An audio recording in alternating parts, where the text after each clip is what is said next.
নমস্কার দিদি ভাই দাদা ভাইরা, সাধনা রান্নাঘরে তোমাদের সবাইকে স্বাগত। আবার আমি চলে এসেছি একটা রান্না নিয়ে।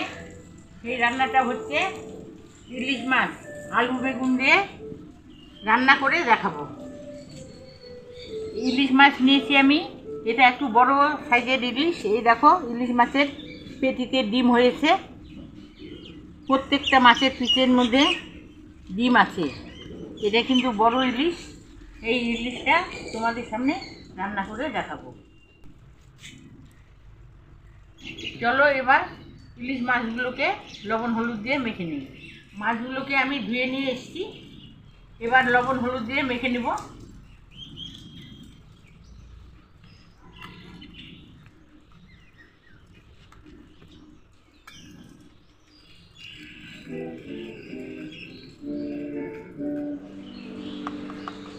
হলুদ দিয়ে দিব,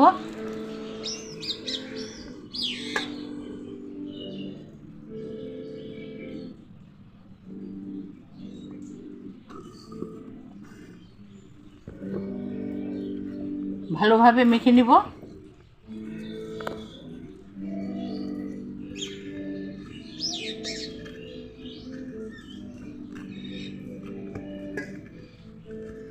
এখন ইলিশ মাছগুলোকে ভেজে নেব।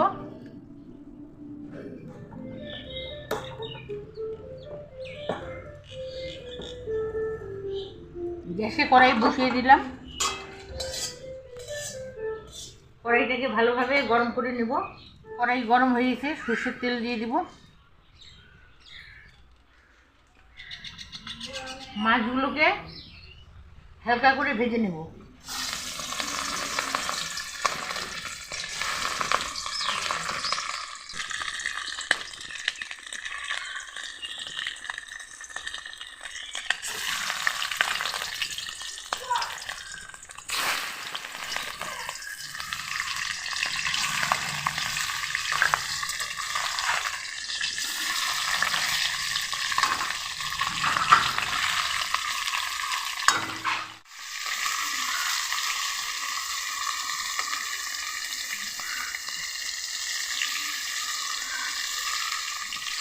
মাছগুলোকে উল্টে পাল্টে হালকা করে ভেজে নিলাম, এখন তুলে নিচ্ছি।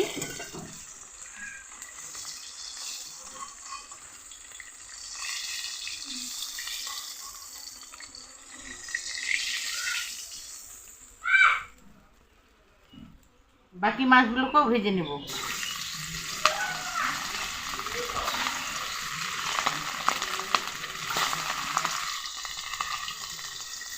ইলিশ মাছে বেশি তেল দিতে হয় না। এই মাছটা কিন্তু তৈলাক্ত মাছ, এই মাছের তেল বের হয়ে যায় ভাজতে গেলে। তাই আমি বেশি তেল দিচ্ছি না, অল্প তেলেই আমি ভেজে নিচ্ছি।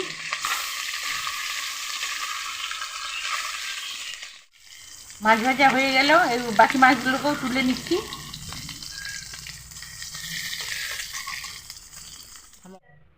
মাছ ভাজা কড়াইতেই আর একটু তেল দিয়ে দিচ্ছি।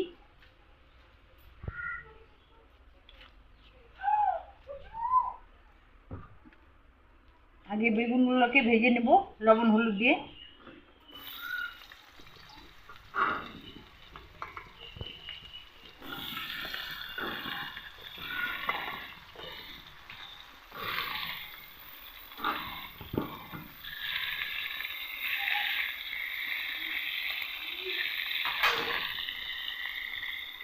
স্বাদ মতো লবণ দিয়ে দিচ্ছি।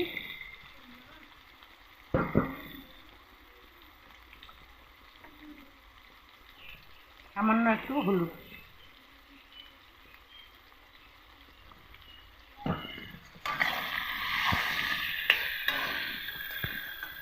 ভালো করে নেড়ে চেড়ে ভেজে নেব।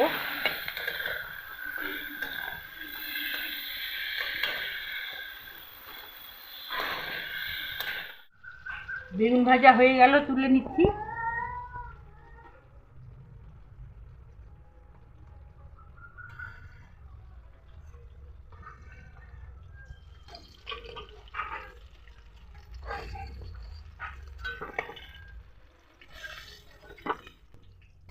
এখন আলুর জন্য ফোড়ন করে নেব। ফোড়নে দিয়ে দিব কালো জিরে,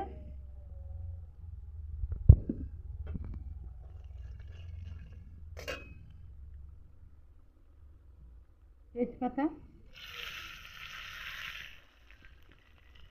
কয়েকটা কাঁচা লঙ্কা,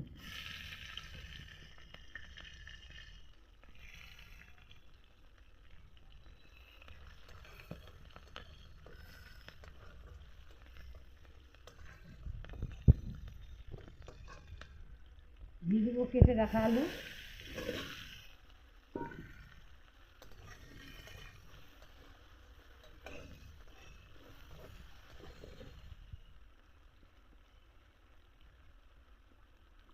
দিব হলুদ,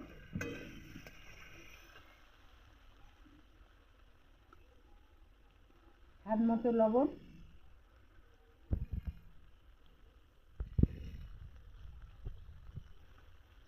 সামান্য একটু জিরের গুঁড়ো,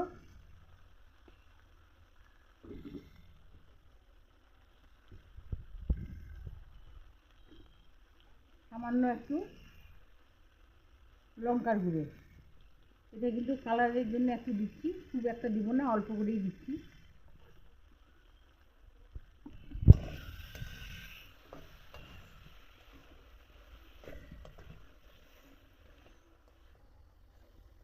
কষানোর জন্য একটু জল দিয়ে দিচ্ছি।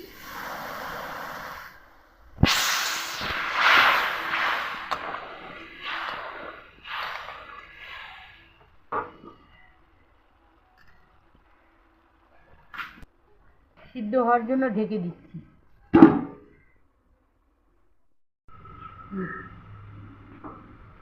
ঢাকা তুলে একটু নেড়ে চেড়ে দিব।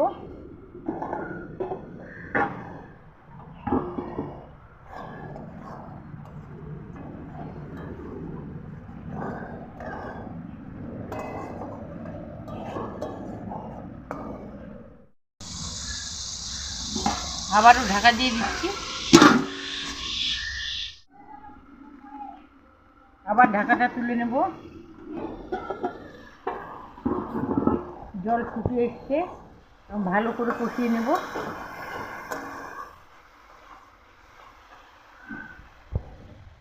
আলুগুলোকে দেখে নিব সিদ্ধ হলো কিনা।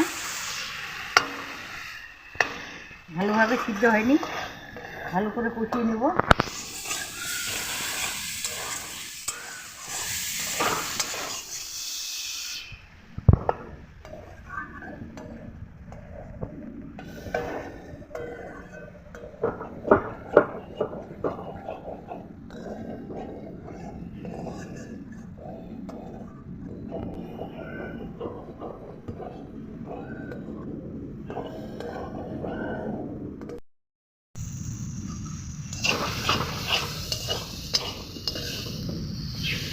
কষানো হয়ে গেছে, জল দিয়ে দেব।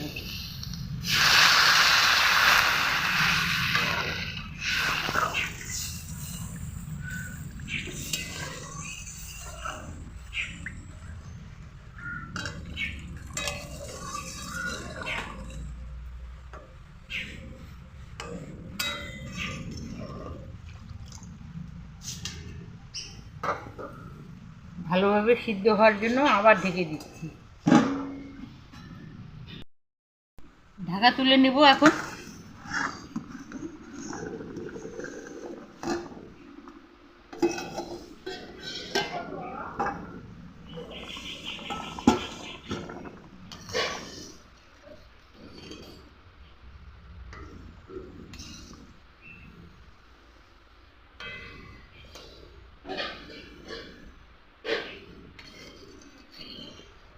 আলু ঠিকঠাকভাবে সিদ্ধ হয়ে গেছে।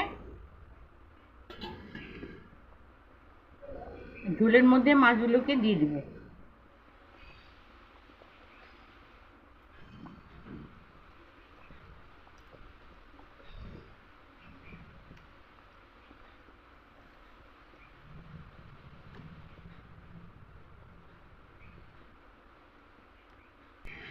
তেলটাকেও এখানে দিয়ে দিব।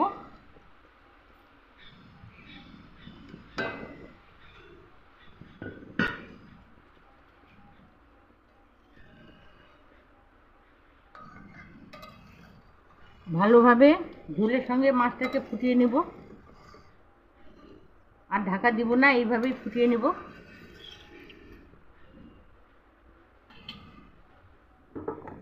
ভেজে রাখা বেগুন মাছের মধ্যে দিয়ে দিব।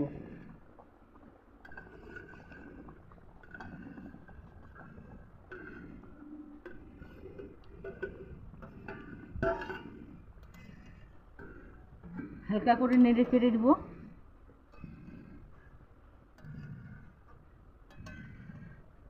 ঝোলটা ভালোভাবে ফুটিয়ে আসুক বেগুন দেওয়ার পরে।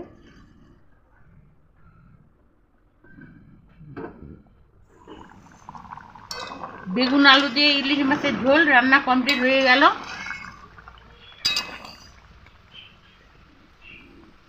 এখন গ্যাস অফ করে দিব।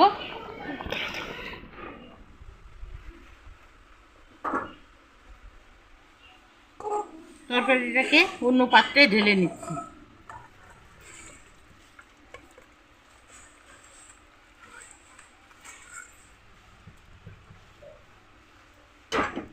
দিদি ভাই দাদা ভাইরা, এই বেগুন আলু দিয়ে ইলিশ মাছের ঝোলটা তোমাদের কেমন লাগলো?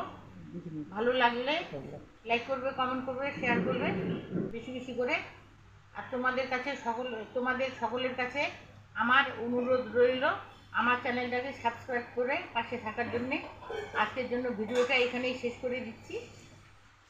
তোমরা ভালো থেকো, সুস্থ থেকো, আমিও ভালো থাকার সুস্থ থাকার চেষ্টা করব। টাটা।